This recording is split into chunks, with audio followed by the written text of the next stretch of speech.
விஜய் பேசிட்டு இருக்கும் போதே கூட்டம் கலைஞ்சதுன்னா விஜய பார்க்க வந்த கூட்டம், பார்க்க வரக்கூடிய கூட்டங்கிறதுனாலதான் அது அவரும் வந்து விற்க வச்சுட்டு வர்றாரு. இப்போ இன்னைக்குள்ள காலகட்டத்துல ரஜினி விற்க வைக்கிறது இல்ல, மற்ற நடிகர்கள் எல்லாம் விஜய் எல்லாம் இவரு அஜித் எல்லாம் போயிட்டு இதுல வராரு. இவர் சினிமா வேற அரசியல் வேறன்னு பார்க்கணும்.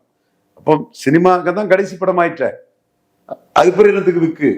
இப்போ நான் ஜான் ஆரோக்கியசாமி என்ன உருவ கேலி பண்ண சொல்லதுக்கு ஒரு கீழ்த்தரமா அவங்களோட இந்த ஐடி விங் இதெல்லாம் வந்து சொட்டத்தலைன்னு நம்மளை விமர்சனம் பண்றான்.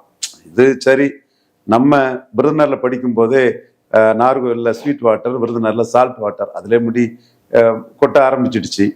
நான் அதுக்காக மீசை வளர்த்தோ தாடி வளர்த்தோ அன்னையில இருந்து இன்னைக்கு வர இருக்கிறது கிடையாது. விக்கோ ஹேர் பிளான்டிங்கோ எதுக்குமே நான் போகல. நமக்கு அது ஒத்து வரல. இது நினைச்சா நம்ம மறைக்கலாம், தேவையில்லைன்னு நம்ம ஆனஸ்டா நேர்மையா அதுல போறோம். மீசை கூட அதுக்காக வைக்கல, தாடி கூட வளர்க்கல. சிலவங்க தலையில முடியலன்னா ஒரு மாதிரி தாடி வளர்த்துட்டலாம், இது பண்ணுவோம், மாதிரி பெருசா எடுக்கல. ஜான் ஆரோக்கியசாமி விஜய்கிட்ட பணம் வாங்கிட்டு தானே பண்ற, விஜய் விற்கலாம வர சொல்லு, விற்கலன்னா விஜயும் சொட்டா தானே.